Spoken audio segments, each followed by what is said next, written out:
Hi, welcome back to the author reading. I'm Patty Blue Hayes, the author of Wine, Sex, and Suicide, My Near-Death Divorce. It's available on Amazon if you wanted to pick up a copy or a digital copy. And I just wanted to preface, if anyone has sensitivity to things around intense pain, heartbreak, depression, alcohol abuse, suicidal ideation, this would not be the video for you to watch. Also, there are quite a few swear words in my book, and I'm gonna try and just soften them for the reading, because I don't know how YouTube works with, the harsher language. And I decided I am gonna just continue a little bit chronologically for a few pages, maybe the first section, because I think that'll be a little easier to follow along. So Monday, October 25th. Today was the first day I got out of my pajamas and ventured out of the house to see my therapist and go to the grocery store. I've eaten one meal in 2 days and thought I'd try to make chicken paprikash, one of my favorite go-to comfort foods. My muscle memory wanted to make dinner for Mark to eat when he arrived at the house after his long drive home from work. Why would I want to cook dinner for a man who's leaving me and hasn't even told me why? It's sick. The grocery store used to be a place of comfort where I'd pick up his favorite Hanson's black cherry soda, breakfast bars for his morning commute, maybe an extra dozen eggs to hard boil.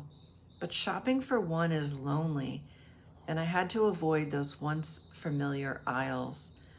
I loved having the pantry stocked with his favorite microwave popcorn and the Triscuit crackers he loved with pepper jack cheese. I don't even like pepper jack cheese, but I'm gonna miss seeing that damn cheese in the fridge, which is already looking pretty empty. It's certainly not the refrigerator of a married woman preparing for Halloween. I used to make a big pot of chili and bake cornbread to feed the friends who always loved coming to our house, where we had tons of trick-or-treaters, and we welcomed everyone inside for a bowl of chili and mulled cider or red wine. Halloween is a week away. It's the night we met 18 years ago, when I was dressed in a cow costume and went out reluctantly to a house party after my waitressing shift at Luigi's restaurant. When Mark and I told the story of how we met, everyone laughed when he said he liked my udders. It was one of those "we're a couple" stories. It was one of those "we're a couple" stories we'd tell over and over because we enjoyed the feeling it gave us, bringing us back to that chilly fall evening that now feels like a lifetime away. I had heard about the party from Franco, a busboy I worked with at Luigi's. He was a tall, lanky guy from Croatia and shared a second-floor apartment in a house with Mark. He'd always tell me, "You should go out with him. He's a nice guy." I'd protest that Mark was too young. Cute, with his wavy brown hair and dimples, but too young. What the hell would he want with an old gal like me? Mark was just 22 and I was 29. But he cast a charming spell on me at that Halloween party. He wasn't dressed in a costume, and even though mine was stuffed with newspaper to make me look like an authentic big cow and my face was painted white and black, he talked to me all night long. He asked questions and laughed at silly things I'd said, and he stayed by my side. A few days after the party, he came into the restaurant and sat in the back where Franco brought him free breadsticks and a side of marinara sauce. Mark asked a few times if I'd go out with him, to which I always replied, "No thanks, that's okay." After a few weeks of this routine, I finally gave him my pager number. That was the extent of the technology back then. It was 10 years before Facebook and we didn't have email.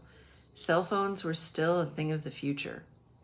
I wonder if technology had a hand in his discontent with me. It certainly made it easy for him to send flirty texts and exchange naked pictures. When I finally agreed to go out with him, he asked if I would pick him up in Pasadena because he didn't have a car.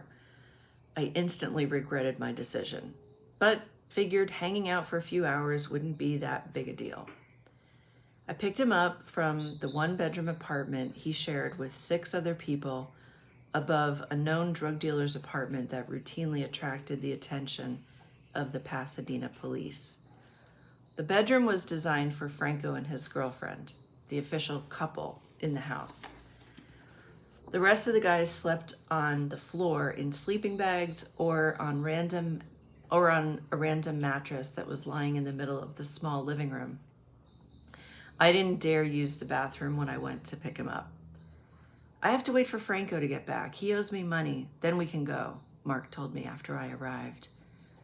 Oh, well, do you just want to go to the ATM? I asked, conscious of the loud music pulsing from the drug dealer's apartment. You can only take out $20 at a time from the ATM, he said, as if that explained why we had to continue waiting for a roommate who was already 40 minutes late. I was puzzled. I don't have $20 in my account, he announced. Our date was going to be at a billiards club in Pasadena where restaurant workers could play pool for free. As we continued waiting for Franco, I wondered what was wrong with me, but I only had to endure a few more hours before I could go home to my cat and continue to tell myself I'd never meet anyone in LA. But something happened that night. He worked that same Halloween magic. He was fun. He paid attention to me. I liked it when he stood close to me. He made me laugh and he seemed so confident. I imagined what it would be like to kiss him. I didn't want the night to end. Eventually, we had a long goodbye while parked in his driveway. I felt tingly and giddy like a schoolgirl on my drive back home. We saw each other almost every day. He was grateful for the times I'd pick him up in Pasadena, and he was just as happy to take the hour-long bus ride to come see me. We'd talk late into the night, sometimes falling asleep mid-sentence while wrapped up in each other's arms. Oh, the good old days. If you've gone through a breakup, you know how different it is when you reflect back to when you first met from the disaster that might come when you're going through a breakup, if it's a tumultuous breakup. And I think the important thing to note here is that when we met, he literally had nothing. He had no car, he had no money. I was living in a studio apartment. I mean, it's not like I was, making a ton of money, but he was interning and he really had nothing. But his personality was awesome. He had confidence, he had drive, he had a great sense of humor, and he was caring, and he seemed to really be invested in other people. And that changed so much over time.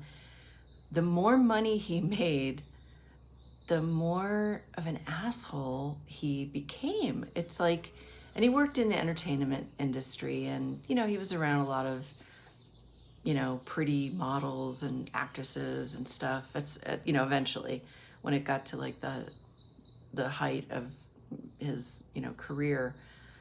And I really think that the ego taking over changed him significantly.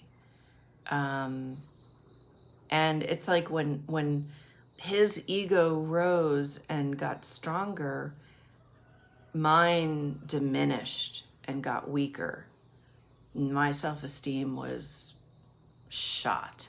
By the end of the marriage, I felt so broken. I had no idea who I was, and I felt worthless. And you'll see as I, read more, like I'm on a self-destructive path and just feeling so untethered from life and reality. So, all right, I think I'll leave that here for this reading. I don't want it to go on too long because I know attention spans are short. Oh, the other thing I wanted to mention was technology. Don't you think that technology has so much to do with the ease of people being able to just cheat, you know, reconnect with old flames or pick up some app and just, you know, it's tantalizing. It's like everything's there just at the touch of fingertips, and it just makes it too easy to be tempted and then to follow through on that. Let me know your thoughts in the comments, and I'll see you next time. Thanks for watching. Subscribe if you want to get notified for the next reading of the book.